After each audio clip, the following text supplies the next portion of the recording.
We're going to convene the regular meeting of the Economic Development Trust. And the first item on our agenda is to approve the minutes of the February 22nd meeting. So moved. Chair Moden said, please cast your votes. And the minutes are approved. Mr. Roth is still showing up. Okay. Okay.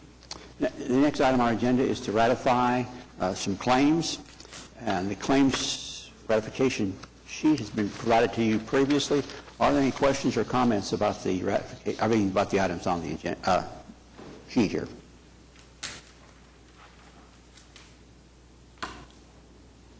Well, I've got questions then if nobody else does.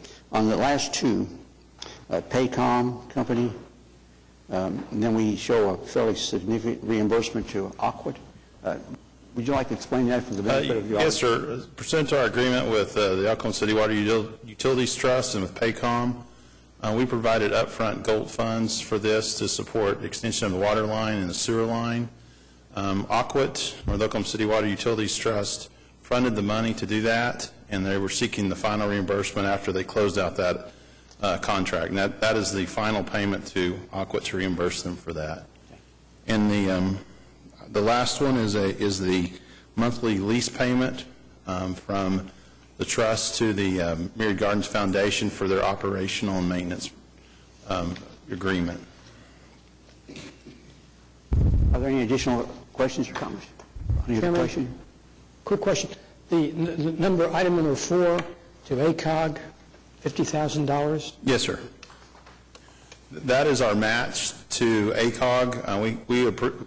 This body approved an agreement a while back with that, and that's our match to them to support that grant payment for the services for the consultant to do that study. ACOG received an EDA grant through the Economic Development Trust to do a comprehensive economic development strategy for this area to help us qualify for future federal grants. And this is our matching fund, our matching payment for that grant. Do we already have the product of that, or is that still to come? No, it's still to come. It's in the works. They've retained a consultant to do the work, and it is in progress. Are there any questions or comments on the disbursement? Chair will entertain a motion to ratify the payments. Second. Motion made and second to ratify the payments. Please cast your votes. And the payments are ratified. Item 4 is a series of items we have to take individually. Item A is a purchase and maintenance agreement, between Oklahoma City Economic Development Trust and Parkion. And Kathy, would you like to say a word or two about that? I think that we've had presentations about this contract in the past and had presentations because there was an appeal by one of the vendors involved in this process. This is the final agreement that we negotiated with Parkion for the purchase of the multi-space parking meters for downtown Oklahoma City. We're going to purchase 235 multi-space meters and approximately 30 single-space meters for downtown. If you have any questions about the contract itself, or Brent or Debbie Holzclaw with the Parking Authority can help answer those. Rhonda? I do have a question. And the total quantity was reduced to 11 single-space and 125 multi-space. Why was it reduced? More efficiency, or?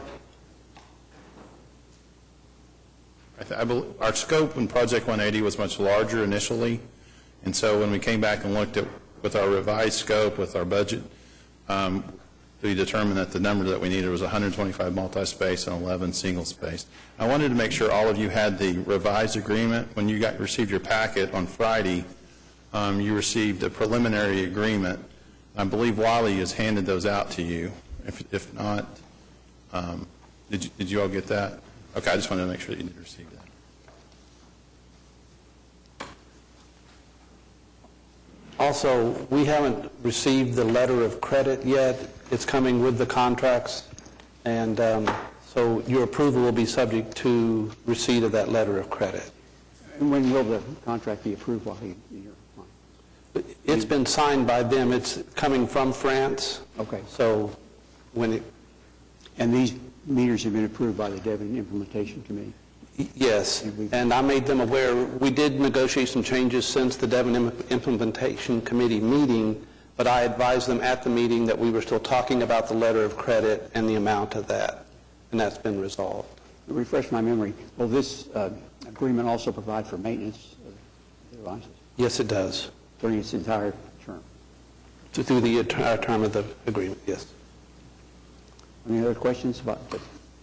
Yeah, Larry? Wiley, the reason for the letter of credit, so everybody knows. Is we kind of made this a quasi-construction contract, purchasing agreement, and as our part of our construction contracts, we usually require bonds, and we're substituting the letter of credit in lieu of the bonds. Which is a great idea because bonds are more difficult to enforce rather than letters of credit. Any other questions on the agreement? Motion to approve.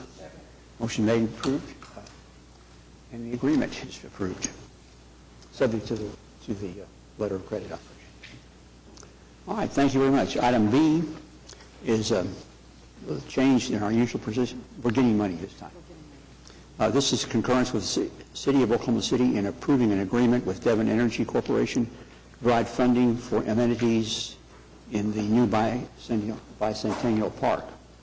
Are there any questions about the agreement or what we're trying to do here?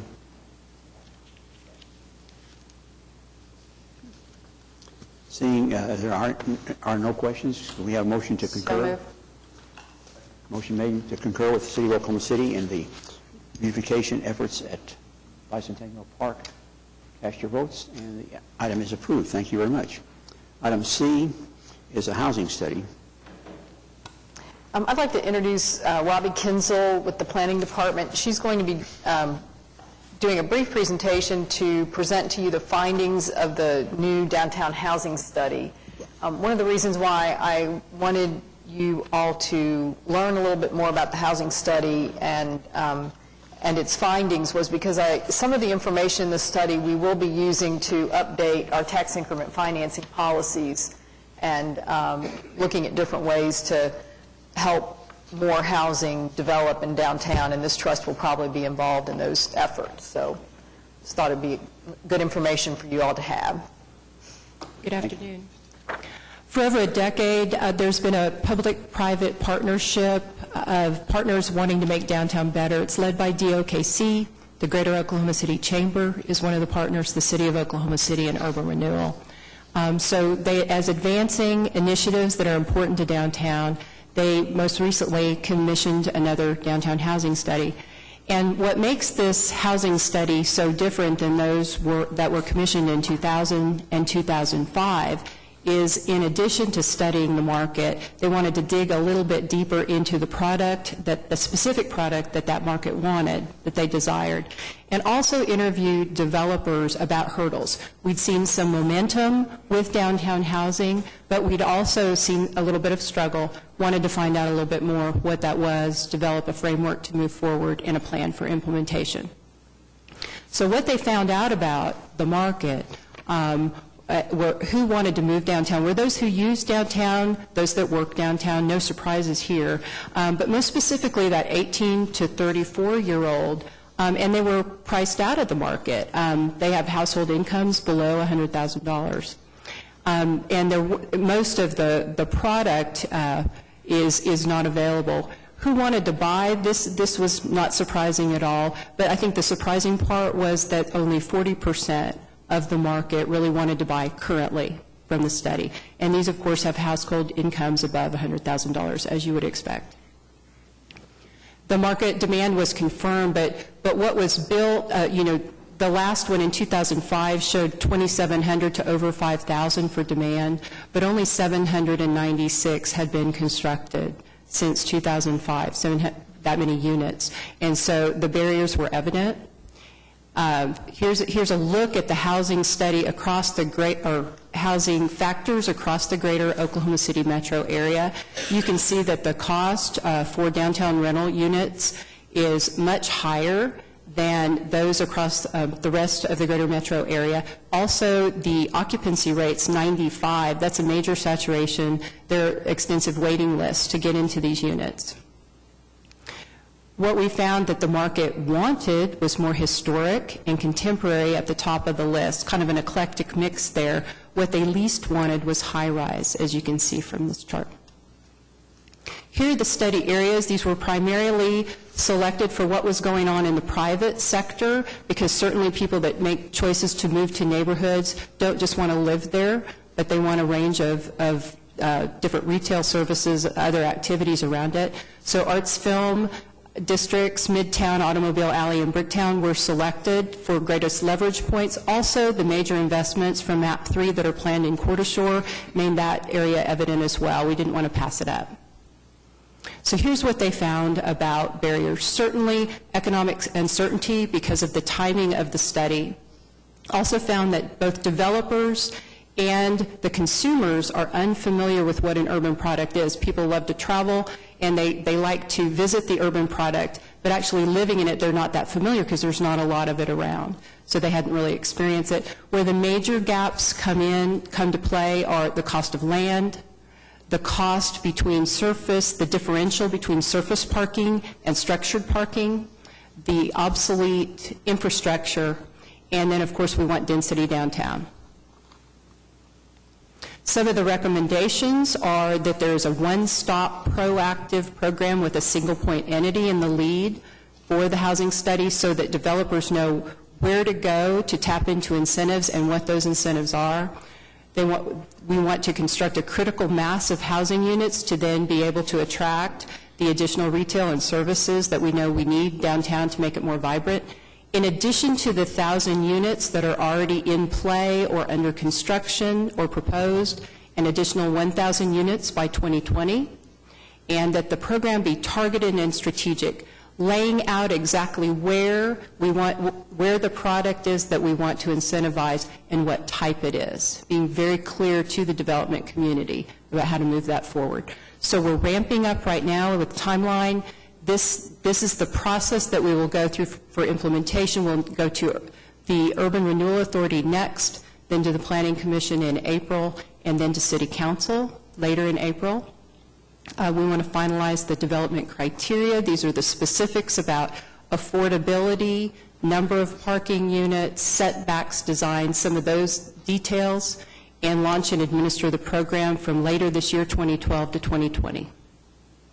So here's some of the specific policy recommendations, are that there's a new evaluation criteria that is used for funding residential products requesting TIF, and that these would meet those affordability, design, and strategic location criteria. We want to look at identifying some other funding sources, whether that be CDBG, MURA, others have been named and need to be evaluated.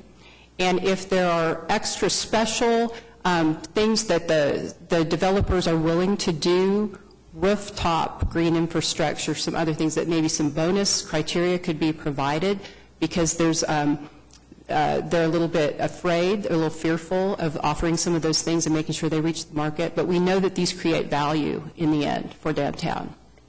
We'd like to propose to favor rental for the obvious reasons until we can further assess the market and make sure it's becoming more saturated, and reevaluate this at least in 5 years. I know that was really brief. It was great. So are there any questions? Are there questions? You have a copy of this presentation and the executive summary from the housing study at each of your seats. Just one thing I wanted to point out, that the additional 1,000 units by 2020 are in addition to those that are already underway or kind of on the books for being developed in the next year or so. So I don't want you to think that the 700 or so units that are under construction right now or will be shortly eat into that 1,000 units. This 1,000 is in addition to that. So we do have some excess capacity or ability to build some new product in downtown. Of those 1,000 units, Kathy, is there a ratio of rental to purchase units? These are all envisioned to be rental at this time.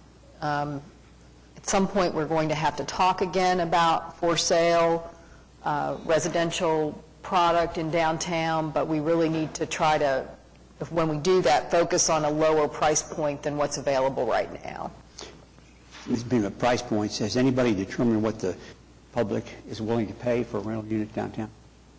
The public has a little bit of an unreasonable expectation at the moment, and so that's why the gap was identified between, what it costs to develop the sites and what the public is willing to pay. I think what they're willing to pay is between $1.25 and $1.40 a square foot for rental property. Right now, it costs a little bit more than that to actually build a rental product in downtown, mostly because of the cost of the land and structured parking. As a reference, what is the occupancy of the for sale units, the current base that we have? Do you have a clue? I would say less than a fourth of those have been sold at this point in time. There aren't a great deal of them, so it isn't, there aren't hundreds of them as there are rental units, but that is still a little bit of an issue. It's absorbing those upper-end for sale units in downtown. Is that a factor of a function, rather, of price or demand style, or have we done any investigation of why they're not selling? I think it's a function of there really isn't as much demand as we originally thought there would be when those houses were built or began to be built in 2007, 2008. We missed the market a little bit, and then people are having difficulties getting mortgages, financing for that kind of product, especially when there are no comps in this market. So there's kind of a combination of things that make it a little bit more difficult to buy a higher-end residential unit in downtown. Now, I know some of the developers are actually entering into special financing relationships with mortgage companies and trying to help potential buyers get the financing they need, and we've been talking with some of those lately, so hopefully things will get better. Robbie, any other questions? Would you give me an example of some of the things that might be considered urban type or urban product that is turning people Urban off? product would be built up to the curb, several stories high. It would probably be smaller, less square feet for the price you would pay in the suburbs. It would have less parking places. It wouldn't have a parking space per bedroom. How important is parking in terms of attracting the market? It depends on who you talk to.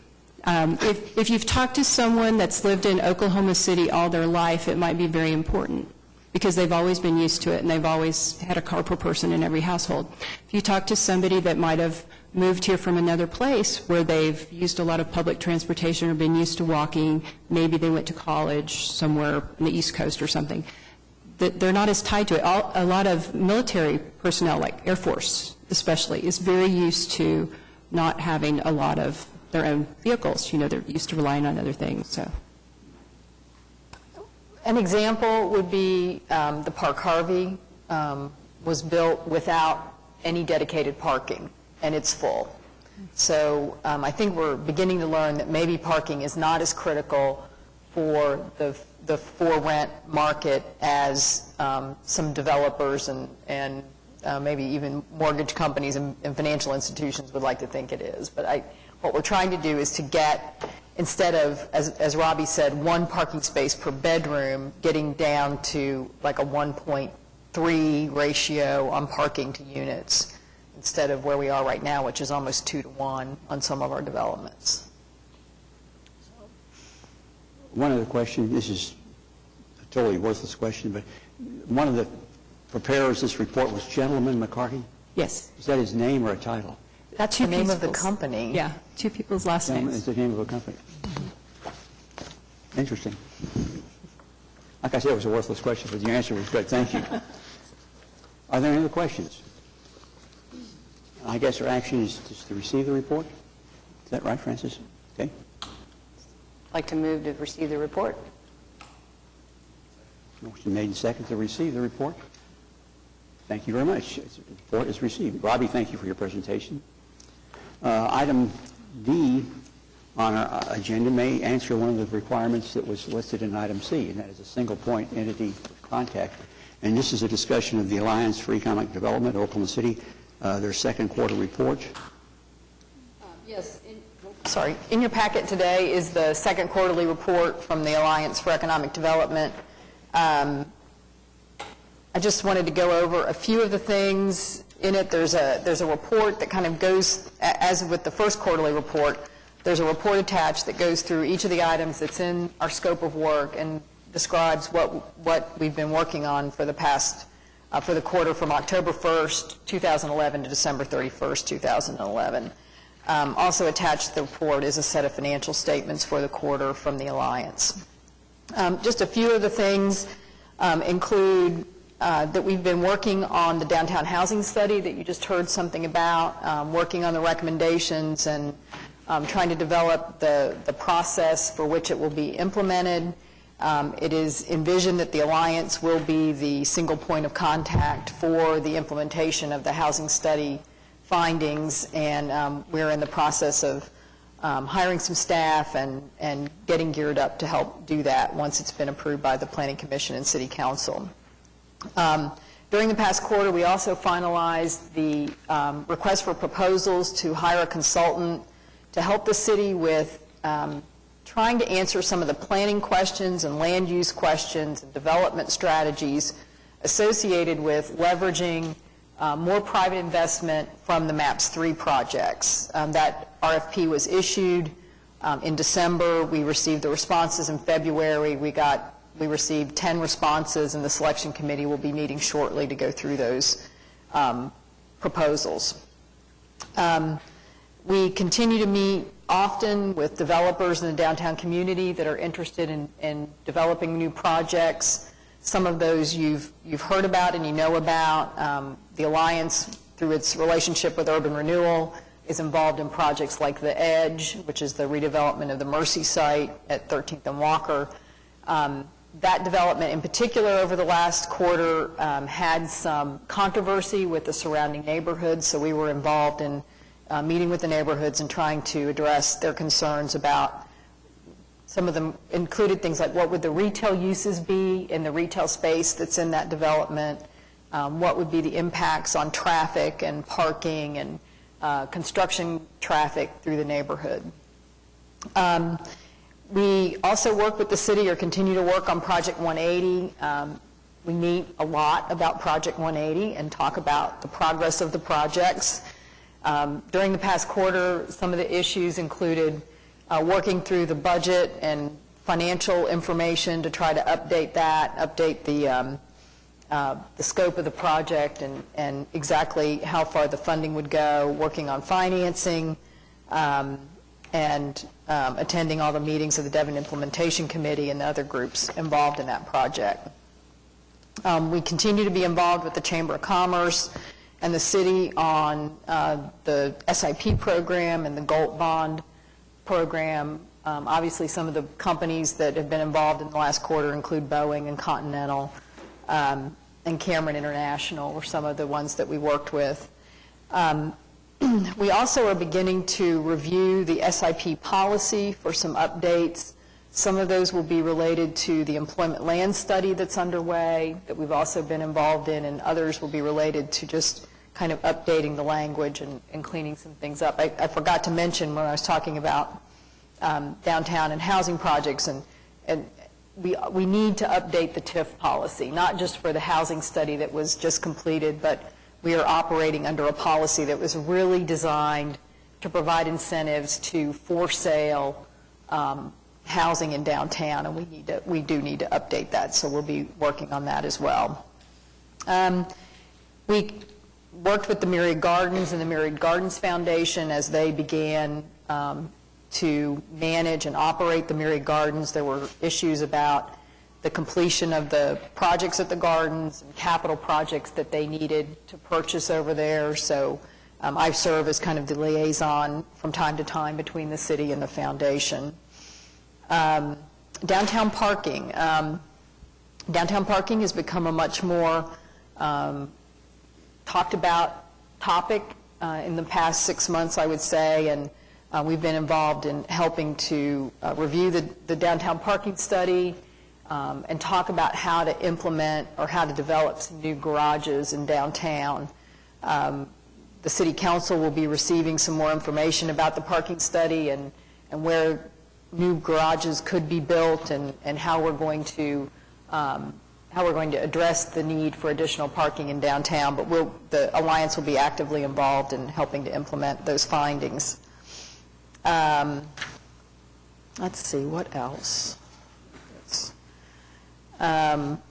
Urban Renewal has been involved in a variety of projects over the past few months. One of those that I think is important to the city is the construction of a downtown elementary school.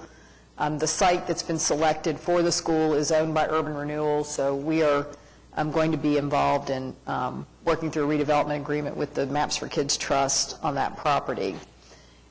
We continue to work on land acquisition for the Coeur d'Alene Park, the MAPS 3 Park, and that's another role that Urban Renewal is helping the city with. And we also are now involved in the acquisition of the convention center site.